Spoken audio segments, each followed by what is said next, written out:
मैं तुद आगे अरदास।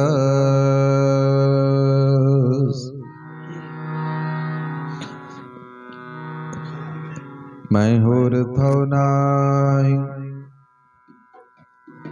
जिस पे करो बिनती।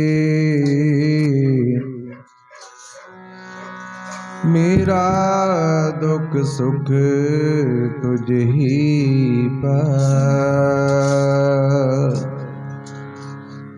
अर्जी अरे एक टेक तो लाहे बेदानियास।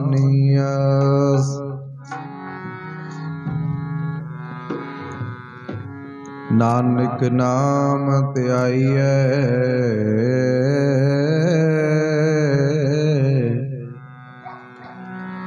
नानक नाम त्याइए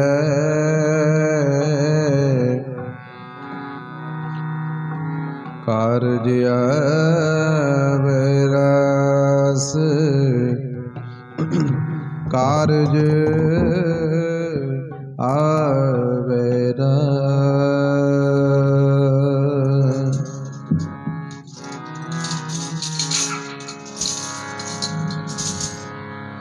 आसरा जी मैनू तेरे चरनां दा। आसरा जी मैनू तेरे चरनां दा। आसरा जी मैनू तेरे चरनां दा। आसरा जी मैनू तेरे चरनां। आसरा जी मैनू तेरे चरनां दा। आसरा जी मैनू तेरे चरनां। तेरे चरनां दा। तेरे चरनां दा। तेरे चरनां दा। तेरे चरनां दा।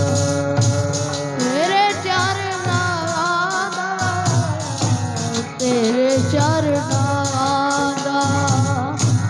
तेरे चरनां दा।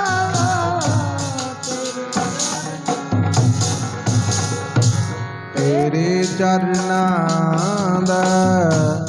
तेरे चरनां दा। तेरे चरनां दा। तेरे चरनां दा। तेरे चरनां दा।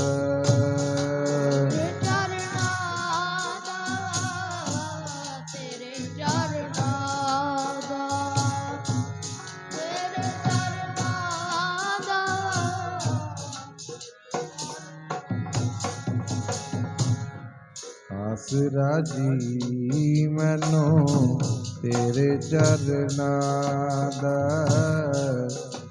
आसरा जी मैनू तेरे चरनां दा। आसरा जी मैनू तेरे चरनां दा। आसरा जी मैनू तेरे आसरा जी मैनू तेरे चरनां दा। आसरा जी मैनू तेरे चरनां।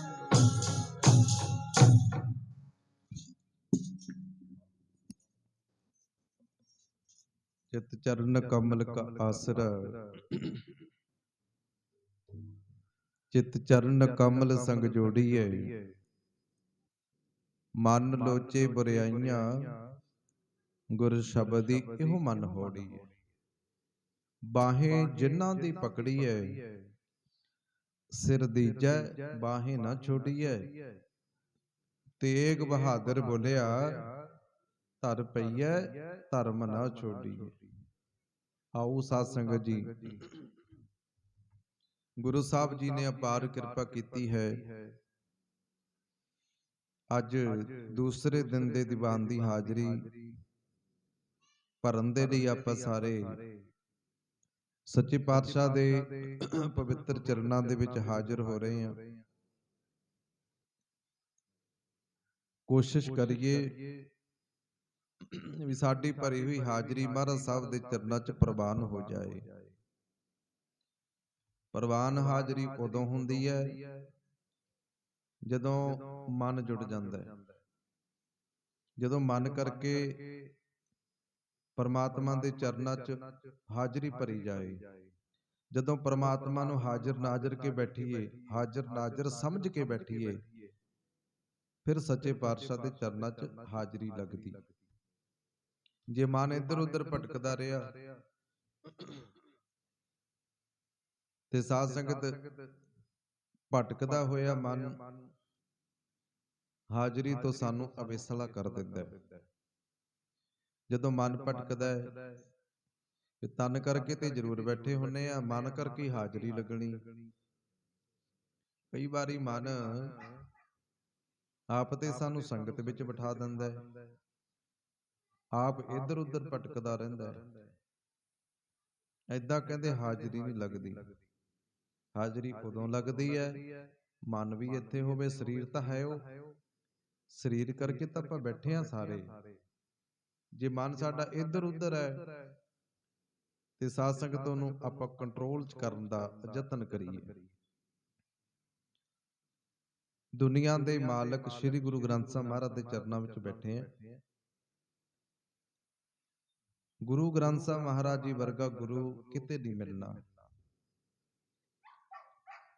ਗ੍ਰੰਥ ਬਥੇਰੇ ਹੈ, ਗ੍ਰੰਥ ਸਾਰੇ ਸਰਵੋਤਮ ਹੈ, ਸਤਿਕਾਰਯੋਗ ਹੈ, ਪਰ ਸਾਰਿਆਂ ਦੇ ਨਾਲੋਂ ਜੋ ਸਰਵੋਤਮ ਗ੍ਰੰਥ ਹੈ ਔਰ ਜਿਹਨੂੰ ਗੁਰੂ ਦਾ ਦਰਜਾ ਮਿਲਿਆ, ਬਾਕੀ ਗ੍ਰੰਥਾਂ ਨੂੰ ਗੁਰੂ ਦਾ ਦਰਜਾ ਨਹੀਂ। ਇੱਕ ਸਿਰਫ ਤੇ ਸਿਰਫ ਗੁਰੂ ਗ੍ਰੰਥ ਸਾਹਿਬ ਮਹਾਰਾਜ ਨੇ ਵੀ ਜਿਨ੍ਹਾਂ ਨੂੰ ਗੁਰੂ ਦਾ ਦਰਜਾ ਮਿਲਿਆ। ਔਰ ਗੁਰੂ ਗ੍ਰੰਥ ਸਾਹਿਬ ਨੂੰ ਆਪਾਂ ਨੇ ਗੁਰੂ ਮੰਨਣਾ ਹੈ। ਗੁਰੂ ਕੌਣ ਹੁੰਦਾ ਹੈ? ਗੁਰੂ ਉਹ ਹੁੰਦਾ ਹੈ ਜਿਹੜਾ ਗਿਆਨ ਦਿੰਦਾ ਹੈ। ਜਿਵੇਂ ਆਪਾਂ ਬਚਪਨ ਵਿੱਚ ਆਪਣੇ ਬੱਚਿਆਂ ਨੂੰ ਸਕੂਲ ਵਿੱਚ ਪੜ੍ਹਨੇ ਪਾਉਂਦੇ ਆ, ਜਿਹੜਾ ਪੜ੍ਹਾਉਣ ਵਾਲਾ ਟੀਚਰ ਹੈ, ਜਿਹੜਾ ਸਾਡੇ ਬੱਚਿਆਂ ਨੂੰ ਗਿਆਨ ਦਿੰਦਾ ਹੈ, ਉਹ ਸਾਡੇ ਬੱਚਿਆਂ ਦਾ ਗੁਰੂ ਹੈ। ਗਿਆਨ ਦੇਣ ਵਾਲਾ ਗੁਰੂ ਹੁੰਦਾ ਹੈ ਔਰ ਗੁਰੂ ਦਾ ਸਤਿਕਾਰ ਕਰਨਾ ਬੜਾ ਜ਼ਰੂਰੀ ਹੈ। ਇਹ ਗੁਰੂ ਜਿਹੜਾ ਇਹ ਦੁਨਿਆਵੀ ਸਿੱਖਿਆ ਦਿੰਦਾ ਹੈ, ਜਿਹੜਾ ਸਕੂਲ ਵਿੱਚ ਪੜ੍ਹਾਉਣ ਵਾਲਾ ਗੁਰੂ ਹੈ, ਇਹਨੇ ਦੁਨਿਆਵੀ ਸਿੱਖਿਆ ਦੇਣੀ ਹੈ। ਤੇ ਜਿਹੜਾ ਗੁਰੂ ਗ੍ਰੰਥ ਸਾਹਿਬ ਮਹਾਰਾਜ ਹੈ, ਇਹਨੇ ਸਾਧ ਸੰਗਤ ਨਿਰੰਕਾਰ ਦੇ ਘਰ ਦੀ ਗੱਲ ਕਰਨੀ। ਇਹਨੇ ਨਿਰੰਕਾਰ ਨਾਲ ਜੁੜਨ ਦੀ ਸਾਨੂੰ ਜੁਗਤ ਦੱਸਣੀ ਹੈ। ਇਹ ਸਾਨੂੰ ਨਿਰੰਕਾਰ ਨਾਲ ਜੁੜਨ ਦੀ ਸਿੱਖਿਆ ਦਿੰਦਾ ਹੈ। ਤੇ ਜਿਹੜਾ ਦੁਨਿਆਵੀ ਗੁਰੂ ਹੈ, ਉਹ ਸਾਨੂੰ ਵਿਦਿਆ ਦੀ ਸਿੱਖਿਆ ਦਿੰਦਾ ਹੈ, ਉਹ ਸਾਨੂੰ ਗਿਆਨ ਦੀ ਸਿੱਖਿਆ ਦਿੰਦਾ ਹੈ।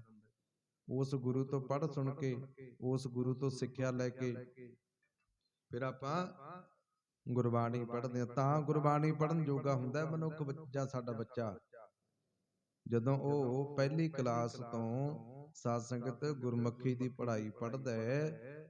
ਹੌਲੀ ਹੌਲੀ ਫਿਰ ਉਹ ਗੁਰਬਾਣੀ ਪੜ੍ਹਨ ਲੱਗਦਾ ਹੈ। ਜੇ ਪਹਿਲੇ ਹੀ ਅਜੇ ਸਿੱਖਣਾ ਹੀ ਸ਼ੁਰੂ ਨਹੀਂ ਕੀਤਾ ਤੇ ਸਾਧ ਸੰਗਤ ਸਿੱਖਣਾ ਤੇ ਜ਼ਰੂਰੀ ਹੈ ਨਾ, ਪਹਿਲਾਂ ਸਿੱਖਣਾ ਸ਼ੁਰੂ ਕਰਨਾ ਪਵੇਗਾ, ਫਿਰ ਸਾਧ ਸੰਗਤ ਨਾਲ ਨਾਲ ਕਮਾਉਣਾ ਸ਼ੁਰੂ ਕਰਨਾ ਪਵੇਗਾ।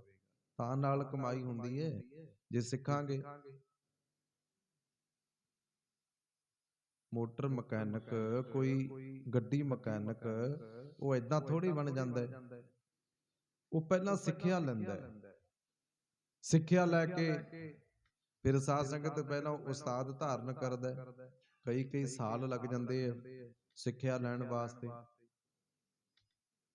ਤੇ ਸਾਧ ਸੰਗਤ ਫਿਰ ਕਿਤੇ ਜਾ ਕੇ ਉਹ ਸਿੱਖਦਾ ਹੈ ਤੇ ਫਿਰ ਉਸਤਾਦ ਤੋਂ ਆਗਿਆ ਲੈਂਦਾ ਮੈਂ ਕੰਮਕਾਰ ਹੋਰ ਆਪਣਾ ਆਰੰਭ ਕਰ ਲਵਾਂ। ਉਸਤਾਦ ਤੋਂ ਸਿੱਖਿਆ ਲੈਂਦਾ ਚੇਲਾ ਸ਼ਿਸ਼ ਆਪਣੇ ਗੁਰੂ ਤੋਂ, ਵੀ ਮੈਂ ਹੁਣ ਆਪਣਾ ਕਾਰੋਬਾਰ ਕਰ ਲਵਾਂ। ਜੇ ਉਸਤਾਦ ਆਗਿਆ ਦੇਵੇ ਤਾਂ ਅੱਗੇ ਕੰਮ ਕਰਦਾ ਹੈ। ਵੀ ਉਸਤਾਦ ਕਹਿੰਦਾ ਹੈ, ਜਿਵੇਂ ਟੀਚਰ ਕਹਿੰਦਾ ਵੀ ਤੂੰ ਪੇਪਰ ਦੇਣ ਦੇ ਹੁਣ ਯੋਗ ਹੈ, ਹੁਣ ਤੂੰ ਪੇਪਰ ਦੇ ਸਕਦਾ ਹੈ। ਜੇ ਉਸਤਾਦ ਕਹਿੰਦਾ ਹੈ ਵੀ ਤੂੰ ਆਪਣਾ ਕਾਰੋਬਾਰ ਤੋਰ ਸਕਦਾ ਹੈ, ਉਸਤਾਦ ਦੇ ਕਹਿਣ ਤੋਂ ਬਾਅਦ ਫਿਰ ਕਾਰੋਬਾਰ ਸ਼ੁਰੂ ਹੁੰਦੇ ਆ। ਜੇ ਆਪਾਂ ਆਪਣੀ ਮਰਜ਼ੀ ਕਰੀਏ, ਕੰਮ ਅਜੇ ਅਧੂਰਾ ਹੈ, ਸਿੱਖਿਆ ਨਹੀਂ ਪੂਰਾ, ਆਪਾਂ ਆਪਣਾ ਕੰਮ ਤੋਰ ਕੇ ਬਹਿ ਜਾਈਏ, ਕਈ ਵਾਰੀ ਜ਼ਿੰਦਗੀ ਵਿੱਚ ਮੁਸ਼ਕਲਾਂ ਆ ਜਾਂਦੀਆਂ, ਕਈ ਵਾਰੀ ਦੁਕਾਨਦਾਰੀ ਵਿੱਚ ਰੁਕਾਵਟਾਂ ਆ ਜਾਂਦੀਆਂ। ਹੁਣ ਉਸਤਾਦ ਜਿਹੜਾ ਹੈ ਉਹ ਗੁਰੂ ਦਾ ਰੂਪ ਹੈ। ਜਦੋਂ ਉਸਤਾਦ ਗੁਰੂ ਨੇ ਆਗਿਆ ਦੇ ਦਿੱਤੀ, ਜਿਹੜੇ ਪੱਕੇ ਉਸਤਾਦ ਹੈ ਨਾ, ਉਹ ਤੇ ਆਪ ਜਾ ਕੇ ਕੰਮਕਾਰ ਸ਼ੁਰੂ ਕਰਾ ਕੇ ਆਉਂਦੇ ਆ। ਉਹ ਆਪ ਸ਼ੁਰੂ ਕਰਦੇ ਆ ਜਾ ਕੇ, ਉਹ ਆਪ ਨਿਰੰਕਾਰ ਦੇ ਚਰਨਾਂ ਵਿੱਚ ਅਰਦਾਸ ਬੇਨਤੀ ਕਰਦੇ ਆ, ਮਾਲਕ ਦੇ ਚਰਨਾਂ 'ਚ ਅਰਜ਼ੋਈ ਕਰਦੇ, ਨਿਰੰਕਾਰ ਨੂੰ ਹਾਜ਼ਰ ਨਾਜ਼ਰ ਸਮਝ ਕੇ ਵੀ ਹੇ ਨਿਰੰਕਾਰ, ਇਹ ਬੱਚਾ ਕੰਮਕਾਰ ਸ਼ੁਰੂ ਕਰਨ ਲੱਗਿਆ, ਤੁਸੀਂ ਕਿਰਪਾ ਰੱਖਣੀ, ਆਪਣੀ ਮਿਹਰ ਦੀ ਨਿਗਾਹ ਰੱਖਣੀ, ਇਹ ਬੱਚਾ ਆਪਣੇ ਕੰਮਕਾਰ ਵਿੱਚ ਬੁਲੰਦੀਆਂ ਨੂੰ ਛੂਹ ਜਾਵੇ। ਏਦਾਂ ਉਸਤਾਦ ਲੋਕ ਫਿਰ ਆਸ਼ੀਰਵਾਦ ਅਕਾਲ ਪੁਰਖ ਪ੍ਰਮਾਤਮਾ ਤੋਂ ਲੈ ਕੇ ਫਿਰ ਆਪਣੇ ਸੇਵਕ ਨੂੰ ਦਿੰਦੇ। ਇਹ ਜ਼ਰੂਰੀ ਹੈ।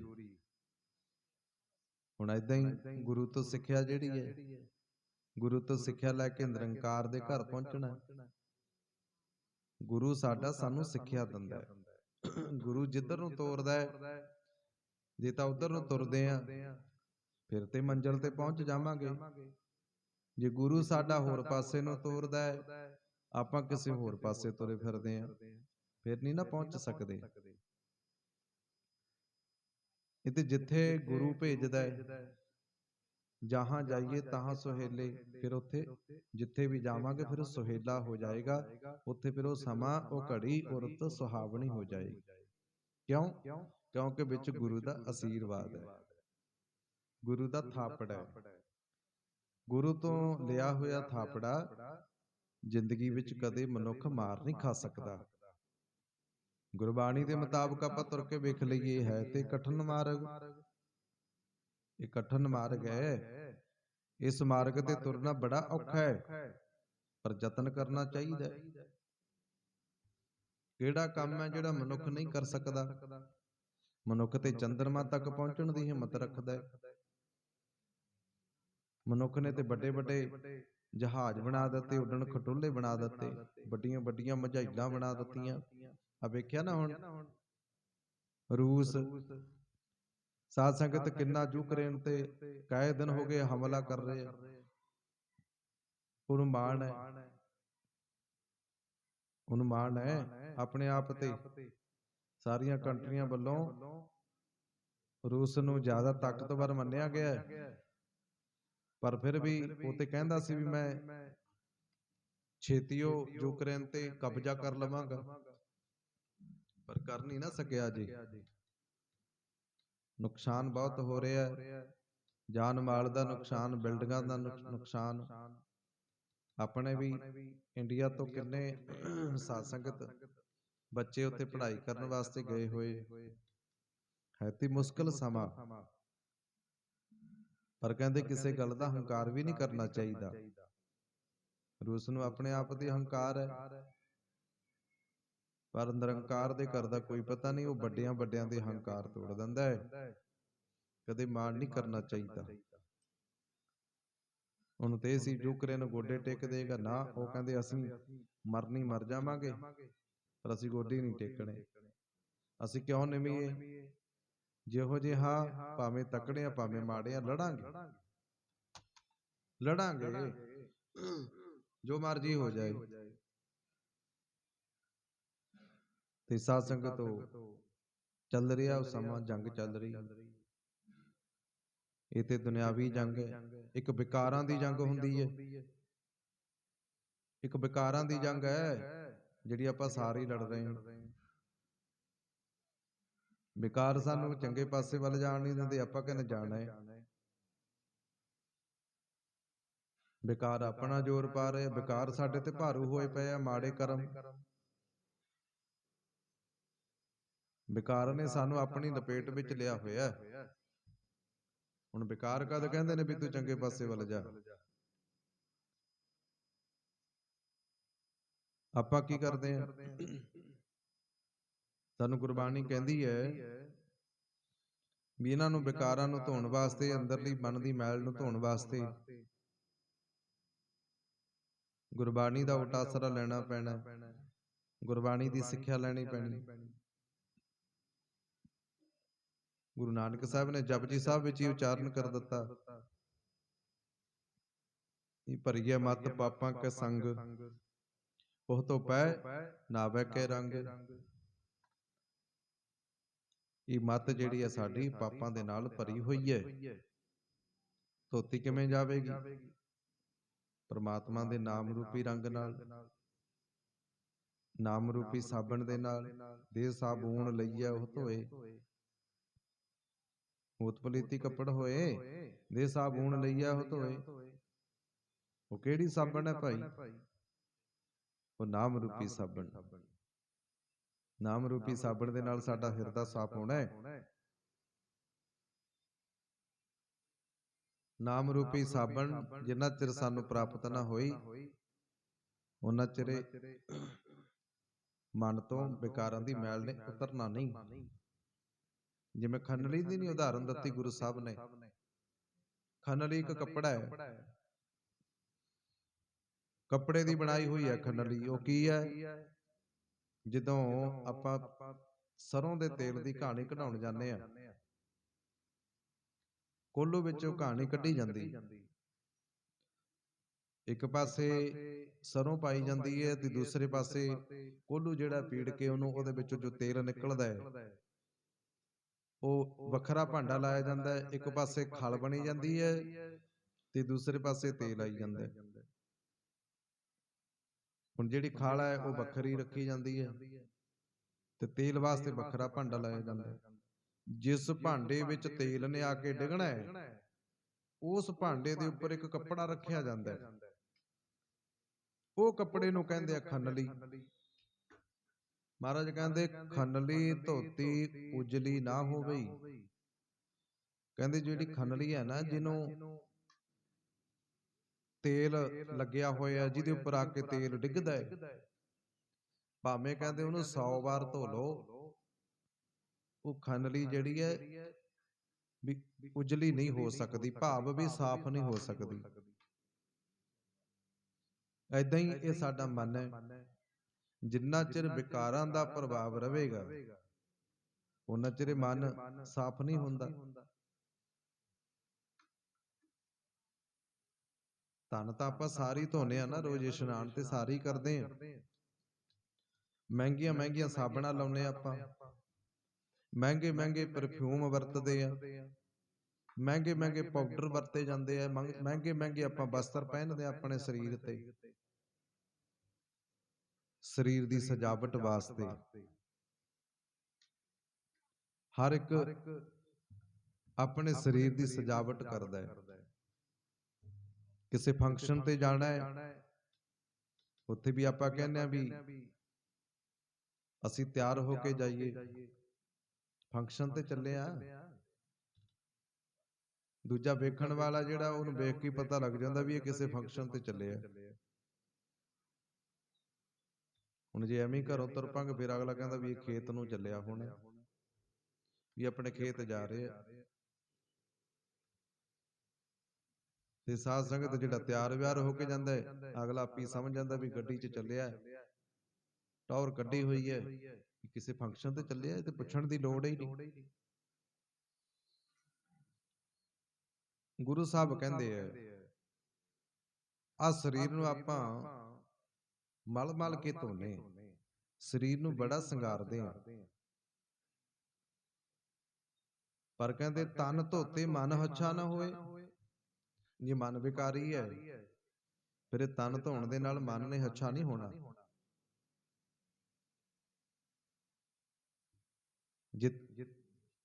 ਆ ਦਿਲ ਦਾ ਟੁਕੜਾ ਨਾਮ ਰੂਪੀ ਬਾਣੀ ਨਾਲ ਧੋਤਾ ਜਾਂਦਾ, ਗੱਲ ਹੀ ਹੋਰ ਬਣ ਜਾਣੀ ਸੀ। ਗੁਰਬਾਣੀ ਸਾਨੂੰ ਸਮਝਾਉਂਦੀ ਹੈ। ਉਹ ਪਿਆਰਿਆ, ਉਹ ਨਿਤ ਧੋਣਾ ਏ ਇਸ ਦੇਹੀ ਨੂੰ, ਨਿਤ ਧੋਣਾ ਏ ਇਸ ਦੇਹੀ ਨੂੰ।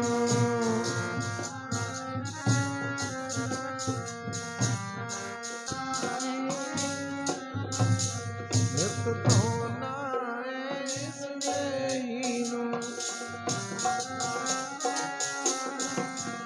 ਨਿਤ ਧੋਣਾ ਏ ਇਸ ਦੇਹੀ ਨੂੰ, ਨਿਤ ਧੋਣਾ ਏ ਇਸ ਦੇਹੀ ਨੂੰ।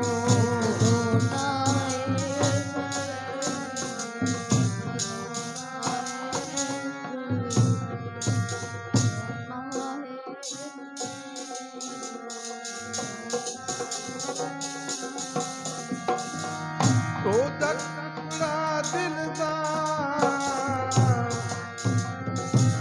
ਤੋ ਛੱਡ ਟੁਕੜਾ ਦਿਲ ਦਾ ਵੇ, ਨਿਤ ਧੋਣਾ ਏ ਇਸ ਦੇਹੀ ਨੂੰ, ਨਿਤ ਧੋਣਾ ਏ ਇਸ ਦੇਹੀ ਨੂੰ। ਤੋ ਛੱਡ ਟੁਕੜਾ ਦਿਲ ਦਾ,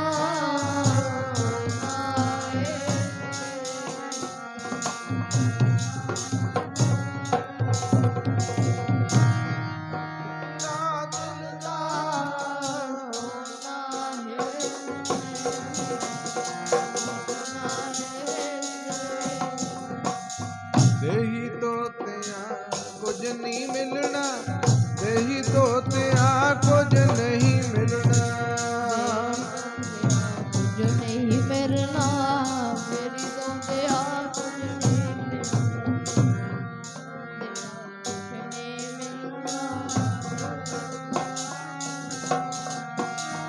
ਤੋ ਛੱਡ ਟੁਕੜਾ ਦਿਲ ਦਾ, ਧੋਣਾ ਏ ਇਸ ਦੇਹੀ ਨੂੰ, ਧੋਣਾ ਏ ਇਸ ਦੇਹੀ ਨੂੰ। ਤੋ ਛੱਡ ਟੁਕੜਾ ਦਿਲ ਦਾ,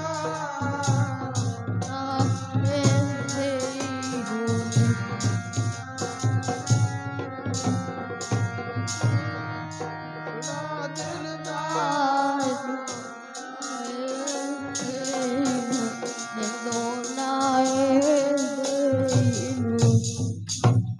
ਮਹਾਰਾਜ ਕਹਿੰਦੇ ਤਨ ਧੋਤੇ ਮਨ ਹੱਛਾ ਨਾ ਹੋਏ।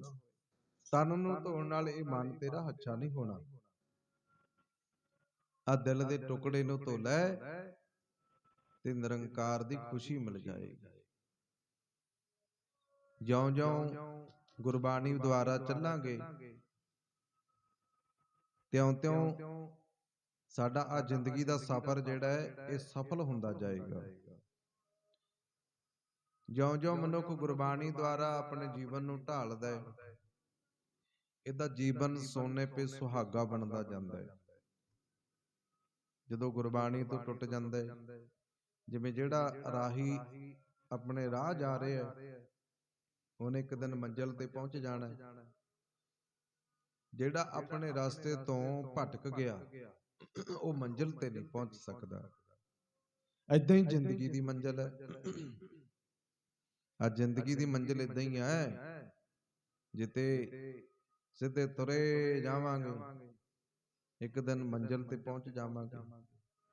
ਜੇ ਸਾਧ ਸੰਗਤ ਰਸਤੇ ਵਿੱਚ ਥਿੜਕ ਗਏ, ਰਾਹ ਤੋਂ ਭਟਕ ਗਏ, ਫਿਰ ਅੱਧ ਵਿਚਕਾਰ ਡੁੱਬ ਜਾਣਾ, ਫਿਰ ਨਹੀਂ ਕੋਈ ਬਚਾ ਸਕਦਾ। ਇਸ ਕਰਕੇ ਆਓ ਯਤਨ ਕਰੀਏ। ਅੱਜ ਜ਼ਿੰਦਗੀ ਦੇ ਵਿੱਚ ਰੁਝੇਵੇਂ ਬੜੇ ਆ।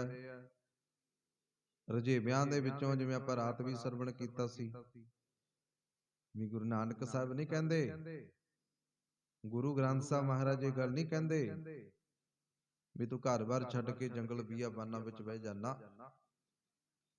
ਮਹਾਰਾਜ ਕਹਿੰਦੇ ਆਪਣੇ ਘਰ ਵਿੱਚ ਰਹਿ, ਪਰਿਵਾਰ ਦੇ ਵਿੱਚ ਰਹਿ, ਗ੍ਰਸਤੀ ਹੈ, ਗ੍ਰਸਤ ਚੰਗੀ ਤਰ੍ਹਾਂ ਆਪਣੀ ਜ਼ਿੰਮੇਵਾਰੀ ਨਿਭਾ ਤੇ ਨਾਲ-ਨਾਲ ਪ੍ਰਮਾਤਮਾ ਨੂੰ ਯਾਦ ਕਰ। ਪ੍ਰੈਕਟੀਕਲ ਕਰਕੇ ਵੇਖ ਲਿਓ, ਜਿਹੜਾ ਮਨੁੱਖ ਪ੍ਰਮਾਤਮਾ ਨੂੰ ਹਾਜ਼ਰ ਨਾਜ਼ਰ ਸਮਝਦਾ ਹੈ, ਜਿਹੜਾ ਮਨੁੱਖ ਇਹ ਸਮਝਣ ਲੱਗ ਜਾਵੇ ਵੀ ਉਹ ਪ੍ਰਮਾਤਮਾ ਮੇਰੇ ਵਿੱਚ ਵੀ ਹੈ, ਜਿਹੜਾ ਮੇਰਾ ਗੁਆਂਢੀ ਹੈ ਉਹਦੇ ਵਿੱਚ ਵੀ ਹੈ, ਜਿਹੜਾ ਅਗਲਾ ਹੈ ਉਹਦੇ ਵਿੱਚ ਵੀ ਹੈ, ਭਾਵ ਜਿਵੇਂ ਹੁਣ ਆਪਾਂ ਜਿੰਨੇ ਬੈਠੇ ਆ ਸਾਰਿਆਂ ਦੇ ਵਿੱਚ ਉਸ ਪ੍ਰਮਾਤਮਾ ਦੀ ਜੋਤ ਹੈ। ਆਪਣੇ ਸਾਰਿਆਂ ਦੇ ਵਿੱਚ ਆਪਾਂ ਆਪਣੀ ਤਾਕਤ ਨਾਲ ਨਹੀਂ ਬੈਠੇ। ਜੇ ਆਪਾਂ ਕਹੀਏ ਵੀ ਆਪਾਂ ਆਪਣੀ ਤਾਕਤ ਨਾਲ ਬੈਠੇ ਨਾ, ਇਹ ਤੇ ਉਹਨੇ ਪ੍ਰਮਾਤਮਾ ਨੇ ਸਾਨੂੰ ਕਿਰਪਾ ਕੀਤੀ ਹੋਈ ਹੈ, ਸਾਡੇ ਤੇ ਤਰਸ ਕੀਤਾ ਹੋਇਆ। ਸਾਡੇ ਅੰਦਰ ਪ੍ਰਮਾਤਮਾ ਦਾ ਵਾਸ ਹੈ। ਉਹਦੀ ਕਿਰਪਾ ਨਾਲ ਆਪਾਂ ਜ਼ਿੰਦਗੀ ਵਿੱਚ ਇਸ ਸੰਸਾਰ ਵਿੱਚ ਵਿਚਰ ਰਹੇ ਹਾਂ। ਉਹਦੀ ਕਿਰਪਾ ਕੀ ਹੈ? ਸਭ ਤੋਂ ਵੱਡੀ ਕਿਰਪਾ ਤਾਂ ਉਹਦੀ ਸਵਾਸਾਂ ਦੀ ਕਿਰਪਾ ਹੈ, ਜਿਹੜੀ ਸਾਨੂੰ ਦਿੱਤੇ ਹੋਏ। ਜਿਸ ਪ੍ਰਮਾਤਮਾ ਨੇ ਸਾਨੂੰ ਸਵਾਸ ਦਿੱਤੇ ਹੋਏ ਹੈ, ਸਭ ਤੋਂ ਵੱਡੀ ਕੀਮਤ ਹੈ। ਸਵਾਸਾਂ ਤੋਂ ਬਿਨਾਂ ਆਪਾਂ ਕਾਸੇ ਜੋਗੇ ਨਹੀਂ। ਭਾਵੇਂ ਆਪਾਂ ਧਨ ਜਿੰਨਾ ਮਰਜ਼ੀ ਇਕੱਠਾ ਕਰ ਲਈਏ, ਇਹੋ ਜਿਹੇ ਵੀ ਦੁਨੀਆ ਤੇ ਹਨ ਵੀ ਜਿਹੜੇ ਧਨ ਕਰਕੇ ਸਾਧ ਸੰਗਤ ਜਿਨ੍ਹਾਂ ਦਾ ਨਾਮ ਹੈ, ਧਨ ਕਰਕੇ ਜਿਨ੍ਹਾਂ ਨੂੰ ਦੁਨੀਆ ਜਾਣਦੀ ਹੈ ਵੀ ਸਭ ਤੋਂ ਵੱਡੇ ਅਮੀਰ ਨੇ ਲੋਕ, ਗਿਣਤੀ ਹੈ ਉਹਨਾਂ ਦੀ। ਪਰ ਉਹਨਾਂ ਦਾ ਵਡੱਪਣ ਵੀ ਤਾਂ ਹੀ ਹੈ ਜੇ ਉਹਨਾਂ ਦੇ ਸਵਾਸ ਚੱਲਦੇ। ਜੇ ਉਹਨਾਂ ਕੋਲ ਸਵਾਸ ਨੇ ਤਾਂ ਹੀ ਉਹ ਆਪਣੀ ਜਾਇਦਾਦ ਦਾ, ਤਾਂ ਹੀ ਉਹ ਸਾਧ ਸੰਗਤ ਆਨੰਦ ਮਾਣ ਸਕਣਗੇ। ਜੇ ਉਹਨਾਂ ਨੂੰ ਸਾਹ ਮਿਲਣਗੇ, ਜੇ ਸਾਹ ਹੀ ਨਾ ਮਿਲੇ ਫਿਰ ਉਹ ਜਾਇਦਾਦ ਦਾ ਆਨੰਦ ਕਿਵੇਂ ਮਾਣਨਗੇ? ਸਭ ਤੋਂ ਵੱਡੀ ਕੀਮਤ ਜਿਹੜੀ ਹੈ, ਆਪਾਂ ਕਹਿ ਦਿੰਦੇ ਨਾ ਕਈ ਵਾਰੀ ਮਨੁੱਖ ਤੰਗ ਆ ਕੇ, ਕੋਈ ਗਰੀਬੀ ਤੋਂ ਤੰਗ ਆ ਕੇ, ਕੋਈ ਕਰਜ਼ੇ ਤੋਂ ਤੰਗ ਆ ਕੇ ਕਹਿ ਦਿੰਦਾ ਵੀ ਮੈਨੂੰ ਕੀ ਦਿੱਤਾ ਪ੍ਰਮਾਤਮਾ ਨੇ। ਮੈਂ ਤੇ 1 ਮਹੀਨਾ ਗੁਰਦੁਆਰਾ ਸਾਹਿਬ ਜਾ ਕੇ ਮੱਥੇ ਵੀ ਰਗੜਦਾ ਰਿਹਾ, ਮੈਂ ਤੇ ਰੋਜ਼ 3 ਵਜੇ ਜਾਂ 4 ਵਜੇ ਜਾ ਕੇ ਸੇਵਾ ਵੀ ਬੜੀ ਕਰਦਾ ਰਿਹਾ, ਪੋਚੇ ਵੀ ਲਾਉਂਦਾ ਰਿਹਾ, ਝਾੜੂ ਵੀ ਲਾਇਆ। ਮੈਂ ਤਾਂ ਨਿਸ਼ਾਨ ਸਾਹਿਬ ਦੀ ਸੇਵਾ ਬੜੀ ਕੀਤੀ ਹੈ। 1 ਮਹੀਨਾ ਲਗਾਤਾਰ ਜਾਂਦਾ ਰਿਹਾ ਜਾਂ 40 ਦਿਨ ਜਾਂਦਾ ਰਿਹਾ, ਮੈਨੂੰ ਤੇ ਕੁਝ ਮਿਲਿਆ ਨਹੀਂ। ਉਹਨੇ ਸਾਨੂੰ ਸਵਾਸ ਦੇ ਦਿੱਤੇ, ਇਹ ਸਭ ਤੋਂ ਵੱਡੀ ਕੀਮਤ ਹੈ। ਉਹਨੇ ਸਾਨੂੰ ਸਵਾਸ ਦੇ ਕੇ ਆ ਸੰਸਾਰ ਵਿੱਚ ਭੇਜਿਆ, ਸਭ ਤੋਂ ਵੱਡੀ ਕੀਮਤ ਹੈ। ਕਦੇ ਨਾ ਕਿਹਾ ਕਰੀਏ ਵੀ ਪ੍ਰਮਾਤਮਾ ਨੇ ਦਿੱਤਾ ਕੀ ਹੈ, ਉਹਦਾ ਹੀ ਦਿੱਤਾ ਹੋਇਆ ਸਾਰਾ ਕੁਝ। ਦੱਦਾ ਦਾਤਾ ਇੱਕ ਹੈ, ਸਭ ਕੋ ਦੇਵਨਹਾਰ, ਦੇਂਦੇ ਤੋਟ ਨਾ ਵਈ, ਅਗਨੰਤ ਭਰੇ ਭੰਡਾਰ। ਇਹ ਸਾਰੀਆਂ ਦਾਤਾਂ ਹੀ ਉਸ ਨਿਰੰਕਾਰ ਦੀਆਂ ਨੇ। ਆਪਾਂ ਤੇ ਰੋਜ਼ ਸ਼ੁਕਰ ਕਰਿਆ ਕਰੀਏ ਦਾਤੇ ਦਾ ਵੀ ਸੱਚੇ ਪਾਤਸ਼ਾਹ ਤੂੰ ਦਾਤਾ ਦਾਤਾਰ, ਤੇਰਾ ਦਿੱਤਾ ਖਾ ਬਣਾ।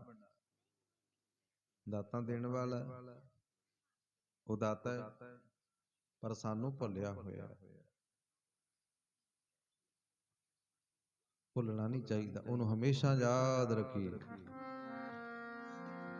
ਤੈਨੂੰ ਵਿਸਰਿਆ ਕਰਤਾਰ ਜਿੰਦੇ ਮੇਰੀਏ ਨੀ, ਤੈਨੂੰ ਵਿਸਰਿਆ ਦਾਤਾਰ ਜਿੰਦੇ ਮੇਰੀਏ ਨੀ, ਤੈਨੂੰ ਵਿਸਰਿਆ ਕਰਤਾਰ ਜਿੰਦੇ ਮੇਰੀਏ ਨੀ, ਤੈਨੂੰ ਵਿਸਰਿਆ ਕਰਤਾਰ ਜਿੰਦੇ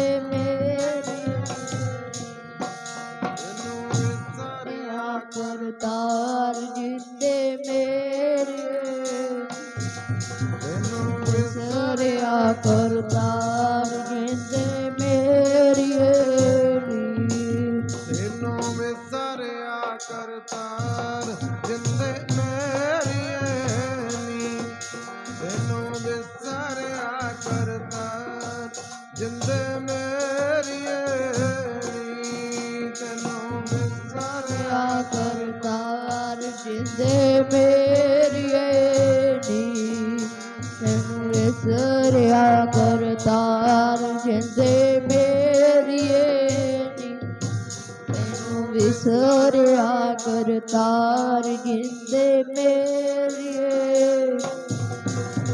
ਵਿਸਰਿਆ ਕਰਤਾਰ ਜਿੰਦੇ ਮੇਰੀਏ ਨੀ, ਜਿੰਦੇ ਮੇਰੀਏ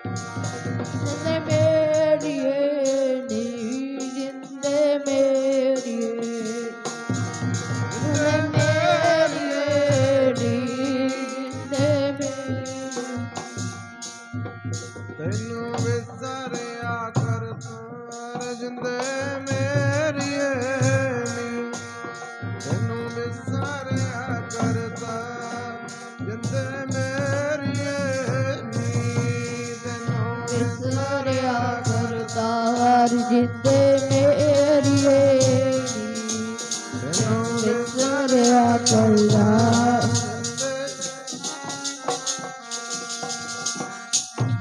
या करतार जिंदे मेरिए या करतार जिंदे मेरिए ਦਾਤ ਪਿਆਰੀ ਵਿਸਰਿਆ ਦਾਤਾਰਾ। ਦਾਤਾਂ ਨਾਲ ਪਿਆਰ ਬਣ ਗਿਆ ਤੇ ਦਾਤਾਂ ਦੇਣ ਵਾਲਾ ਉਹ ਪ੍ਰਮਾਤਮਾ ਵਿਸਰ ਗਿਆ। ਚਾਹੀਦਾ ਤੇ ਇਹ ਸੀ ਵੀ ਉਸ ਪ੍ਰਮਾਤਮਾ ਨੂੰ ਸਦਾ ਯਾਦ ਰੱਖੀਏ, ਪਰ ਦਾਤਾਂ ਪਿਆਰੀਆਂ ਹੋ ਗਈਆਂ, ਦਾਤਾਂ ਦੇਣ ਵਾਲਾ ਸਾਨੂੰ ਭੁੱਲ ਗਿਆ। ਸਦਾ ਉਸ ਪਰਮਾਤਮਾ ਨੂੰ ਯਾਦ ਰੱਖਿਆ ਕਰੀਏ ਜਿਹੜਾ ਸਾਨੂੰ ਦਾਤਾਂ ਦਿੰਦਾ ਹੈ ਔਰ ਜਿਹਨੇ ਐਡੀ ਵੱਡੀ ਸਾਡੇ ਤੇ ਕਿਰਪਾ ਕੀਤੀ ਹੈ, ਸਾਨੂੰ ਸਵਾਸ ਦੇ ਕੇ ਸਾਡੇ ਤੇ ਤਰਸ ਕੀਤਾ, ਸਾਨੂੰ ਜ਼ਿੰਦਗੀ ਦਿੱਤੀ, ਸਾਨੂੰ ਜੀਵਨ ਦਿੱਤਾ। ਉਹਦੀ ਕਿਰਪਾ ਨਾਲ ਹੀ ਆਪਾਂ ਇਸ ਸੰਸਾਰ ਵਿੱਚ ਵਿਚਰ ਰਹੇ ਹਾਂ। ਉਹਦੀ ਕਿਰਪਾ ਨਾਲ ਹੀ ਆਪਾਂ ਆਪਣੇ ਮਾਂ ਪਿਓ ਦਾ ਪਿਆਰ ਮਾਣਦੇ ਹਾਂ। ਉਹਦੀ ਕਿਰਪਾ ਨਾਲ ਹੀ ਆਪਾਂ ਆਪਣੇ ਬੱਚਿਆਂ ਦਾ ਪਿਆਰ ਲੈਨੇ, ਤੇ ਉਹਦੀ ਉਹ ਕਿਰਪਾ ਹੈ। ਉਹਨੇ ਕਿਰਪਾ ਕਰਕੇ ਸਾਨੂੰ ਸੋਹਣੇ ਮਾਂ-ਬਾਪ ਬਖਸ਼ੇ, ਉਹਨੇ ਹੀ ਕਿਰਪਾ ਕਰਕੇ ਸਾਨੂੰ ਸੋਹਣੇ ਬੱਚੇ ਬਖਸ਼ੇ, ਜਿਨ੍ਹਾਂ ਦੇ ਕਰਕੇ ਸਾਧ ਸੰਗਤ ਜੀ ਆਪਾਂ ਸੰਸਾਰ ਵਿੱਚ ਆਨੰਦ ਮਾਣ ਰਹੇ ਹਾਂ। ਉਹਦੀ ਉਹ ਕਿਰਪਾ ਹੈ ਨਾ। ਜੋ ਕਿਰਪਾ ਹੀ ਨਾ ਕਰੇ ਫਿਰ ਆਪਾਂ ਥੋੜੀ ਆਨੰਦ ਮਾਣ ਸਕਦੇ। ਉਹਨੇ ਕਿਰਪਾ ਕੀਤੀ ਹੈ, ਉਹ ਕਿਰਪਾ ਕਰਦਾ ਰਹੇਗਾ ਔਰ ਕਰਦਾ ਹੀ ਆਇਆ। ਉਸ ਮਾਲਕ ਦਾ ਦਿੱਤਾ ਹੋਇਆ ਹੀ ਖਾ ਰਹੇ ਆ ਆਪਾਂ। ਜਿਵੇਂ ਰਜਨੀ ਸਾਧ ਸੰਗਤ ਰਾਜਾ, ਇੱਕ ਰਾਜਾ ਸੀ, ਉਹਦੇ 6 ਧੀਆਂ ਸਨ। 6 ਧੀਆਂ ਦਾ ਪਿਓ ਸਮੇਂ ਦਾ ਰਾਜਾ ਹੈ।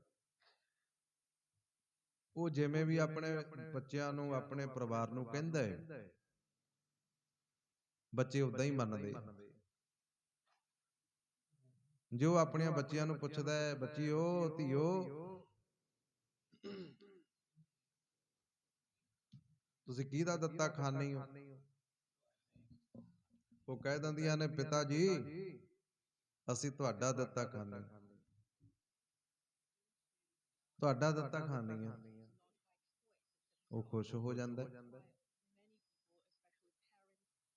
ਜਿਵੇਂ ਹਰਨਾਕਸ਼ ਨਹੀਂ ਸੀ ਕਹਿੰਦਾ, ਹਰਨਾਕਸ਼ ਦਾ ਇਹ ਕਹਿਣਾ ਸੀ ਦੁਨੀਆ ਨੂੰ, ਦੁਨੀਆ ਦੇ ਉਸ ਸਮੇਂ ਦੇ ਲੋਕਾਂ ਨੂੰ, ਵੀ ਮੇਰੀ ਉਹ ਜੈ ਜੈਕਾਰ ਕਰੋ, ਜਲੇ ਹਰਨਾਕਸ਼ ਥਲੇ ਹਰਨਾਕਸ਼। ਧਰਤੀ ਤੇ ਵੀ ਹਰਨਾਕਸ਼, ਆਕਾਸ਼ ਦੇ ਵਿੱਚ ਵੀ ਹਰਨਾਕਸ਼, ਧਰਤੀ ਦੇ ਹੇਠਾਂ ਵੀ ਹਰਨਾਕਸ਼, ਵੀ ਜਿੱਥੇ ਵੀ ਆ ਬਸ ਹਰਨਾਕਸ਼ ਦਾ ਹੀ ਨਾਮ ਲਓ। ਉਹਦਾ ਵੀ ਮਾਣ ਤੋੜਿਆ, ਉਹਦਾ ਮਾਣ ਤੋੜ ਦਿੱਤਾ। ਉਹਨੇ ਬਹੁਤ ਵਰ ਪ੍ਰਾਪਤ ਕੀਤੇ ਹੋਏ ਸਨ। ਨਿਰੰਕਾਰ ਨੇ ਉਹਦਾ ਮਾਣ ਤੋੜਿਆ, ਉਹਦੇ ਘਰ ਵਿੱਚ ਹੀ ਮਾਣ ਤੋੜਨ ਵਾਲਾ ਪੈਦਾ ਕਰ ਦਿੱਤਾ।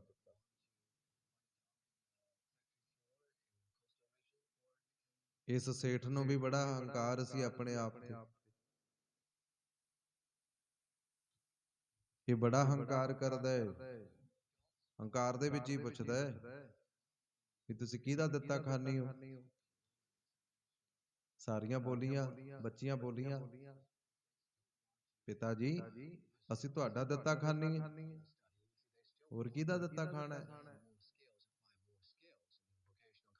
ਰਜਨੀ ਜਿਹੜੀ ਸੀ ਸਾਧ ਸੰਗਤ, ਉਹ ਛੋਟੀ ਸੀ। ਪਿਤਾ ਕਹਿੰਦਾ ਰਜਨੀ ਤੂੰ ਨਹੀਂ ਬੋਲੀ। ਉਹ ਕਹਿੰਦੀ ਪਿਤਾ ਜੀ ਬਸ ਕੀ ਬੋਲਾਂ, ਕੋਈ ਗੱਲ ਨਹੀਂ, ਜਿਵੇਂ ਇਹਨਾਂ ਨੇ ਕਹਿ ਦਿੱਤਾ ਠੀਕ ਹੈ। ਕਹਿੰਦੇ ਤੂੰ ਵੀ ਤਾਂ ਦੱਸ, ਤੂੰ ਕਾਹਤੇ ਨਹੀਂ ਬੋਲਦੀ।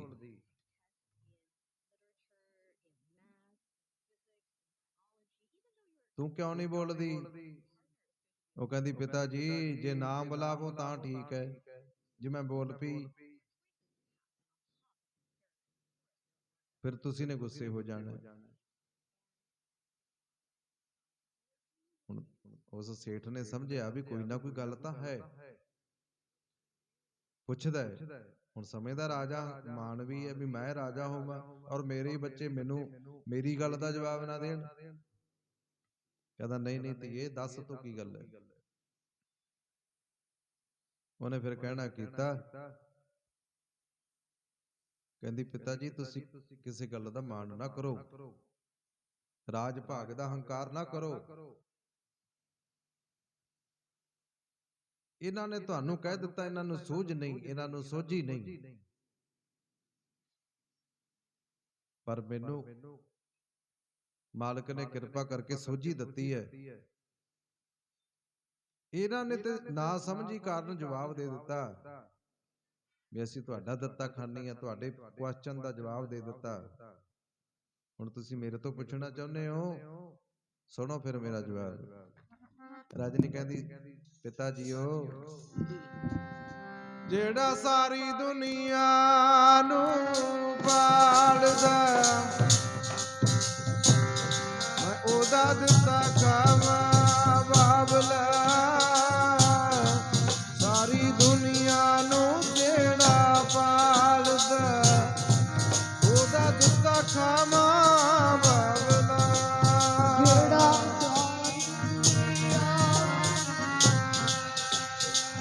ਮੈਂ ਉਹਦਾ ਦਿੱਤਾ ਮਾਲਕਾ, ਜਿਹੜਾ ਸਾਰੀ ਦੁਨੀਆ ਨੂੰ ਤਾਰਦਾ, ਉਹਦਾ ਦਿੱਤਾ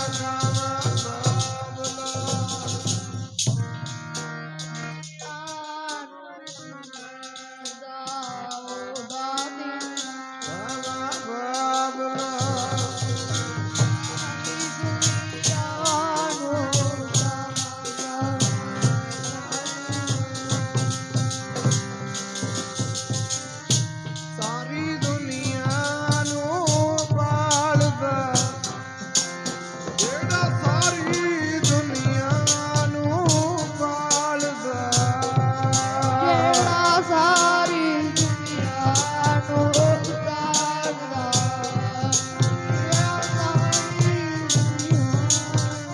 ਤਾਰਦਾ, ਜਿਹੜਾ ਸਾਰੀ ਦੁਨੀਆ ਨੂੰ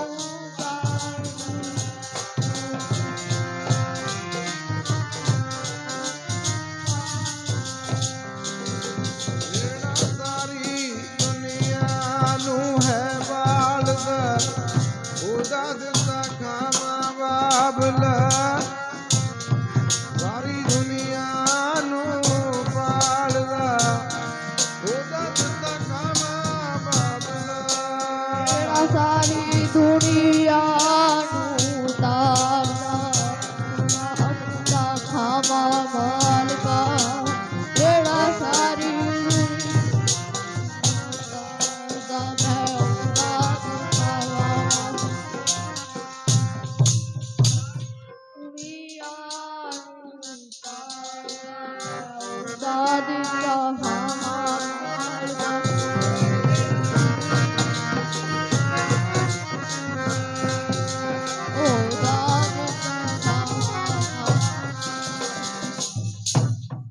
ਕਹਿਣ ਲੱਗੀ ਪਿਤਾ ਜੀ, ਜਿਹੜਾ ਸਾਰੀ ਦੁਨੀਆ ਨੂੰ ਪਾਲਦਾ ਹੈ, ਉਹਦਾ ਦਿੱਤਾ ਹੋਇਆ ਖਾਣੇ। ਜਿਹੜਾ ਸੈਲ ਪੱਥਰ ਮੈਂ ਜਨ ਤੋਂ ਪਾਏ, ਤਾਕਾ ਰਿਜਕ ਆਗੇ ਕਰ ਤਰਿਆ। ਜਿਹੜਾ ਪੱਥਰਾਂ ਵਿੱਚ ਬੈਠੇ ਕੀੜੇ ਨੂੰ ਵੀ ਰੋਜੀ ਦਾ ਪ੍ਰਬੰਧ ਕਰਦਾ ਹੈ। ਪੱਥਰ ਵਿੱਚ ਕੀੜੇ ਨੂੰ ਵੀ ਉਹ ਪ੍ਰਬੰਧ ਕਰਦਾ ਹੈ। ਜਿਹੜਾ ਐਡਾ ਵੱਡਾ ਪ੍ਰਬੰਧਕ ਹੈ, ਉਹ ਤੋਂ ਕਿੱਦਾਂ ਮੁਨਕਰ ਹੋ ਸਕਦੇ, ਜਿਹਦੀ ਸਾਰੀ ਉਹ ਦੇਣ ਹੈ, ਉਹ ਤੋਂ ਕਿੱਦਾਂ ਮੁਨਕਰ ਹੋ ਜਾਈਏ। ਪਿਤਾ ਜੀ ਤੁਹਾਡਾ ਨਹੀਂ, ਤੁਹਾਡਾ ਦਿੱਤਾ ਨਹੀਂ ਖਾਂਦੀ ਹੈ, ਅਸੀਂ ਆਪਣੇ ਕਰਮਾਂ ਅਨੁਸਾਰ ਸਾਡੀ ਪ੍ਰਲਬਧ ਹੈ। ਸਾਡੇ ਕਰਮ ਨੇ, ਸਾਡੇ ਕਰਮਾਂ ਦਾ ਜੋ ਬੀਜਿਆ ਹੋਇਆ ਉਹ ਵੱਢਣਾ ਹੈ, ਉਹ ਖਾਣਾ ਹੈ। ਤੇ ਸਾਧ ਸੰਗਤ ਜਦੋਂ ਰਜਨੀ ਨੇ ਗੱਲਾਂ ਆਖੀਆਂ ਨਾ ਆਪਣੇ ਪਿਓ ਨੂੰ, ਹੁਣ ਪਿਤਾ ਕਦ ਸਮਝਦਾ ਵੀ ਬੱਚੇ ਮੇਰੇ ਬੱਚੇ ਮੈਨੂੰ ਇਹ ਸਿੱਖਿਆ ਦੇਣ, ਇਹ ਕਿੱਦਾਂ ਹੋ ਸਕਦਾ ਹੈ? ਪਿਤਾ ਕਹਿੰਦਾ ਮੇਰੇ ਬੱਚੇ ਮੇਰੇ ਜੰਮੇ ਪਾਲੇ, ਮੈਨੂੰ ਇਹ ਸਿੱਖਿਆ। ਇਹ ਰਜਨੀ ਨੂੰ ਕਹਿੰਦੇ ਉਲਟੀ ਸਿੱਖਿਆ ਕਿਹਨੇ ਦੇ ਦਿੱਤੀ? ਪਿਤਾ ਕਹਿੰਦਾ ਰਜਨੀ, ਇਹ ਜਿਹੜਾ ਤੂੰ ਵਿਰੋਧਤਾ ਦਾ ਰਸਤਾ ਫੜਿਆ ਨਾ, ਇਹ ਤੇਰੇ ਰਸਤੇ ਵਿੱਚ ਮੁਸ਼ਕਲਾਂ ਖੜੀਆਂ ਕਰੇਗਾ। ਅਜੇ ਵੀ ਮੰਨ ਜਾ, ਮੈਂ ਤੇਰਾ ਪਿਓ ਆ, ਮੇਰੀ ਕਮਾਈ ਦੇ ਸਦਕੇ ਤੂੰ ਖਾ ਰਹੀ ਹੈ। ਉਹ ਕਹਿੰਦੀ ਨਹੀਂ ਨਹੀਂ ਪਿਤਾ ਜੀ, ਤੁਹਾਡਾ ਭੁਲੇਖਾ ਹੈ, ਤੁਹਾਡਾ ਭਰਮ ਹੈ, ਤੁਸੀਂ ਭੁਲੇਖੇ ਵਿੱਚ ਹੋ। ਗੁੱਸੇ ਵਿੱਚ ਆਏ ਸੇਠ ਨੇ ਕਹਿਣਾ ਕੀਤਾ, ਫਿਰ ਕਹਿੰਦੇ ਹੋਕਾ ਦਿੱਤਾ, ਐਲਾਨ ਕਰ ਦਿੱਤਾ ਵੀ ਇਸ ਰਜਨੀ ਨੂੰ ਮੈਂ ਚਾਹੁੰਦਾ ਵੀ ਕਰੜੀ ਤੋਂ ਕਰੜੀ ਸਜ਼ਾ ਮਿਲੇ।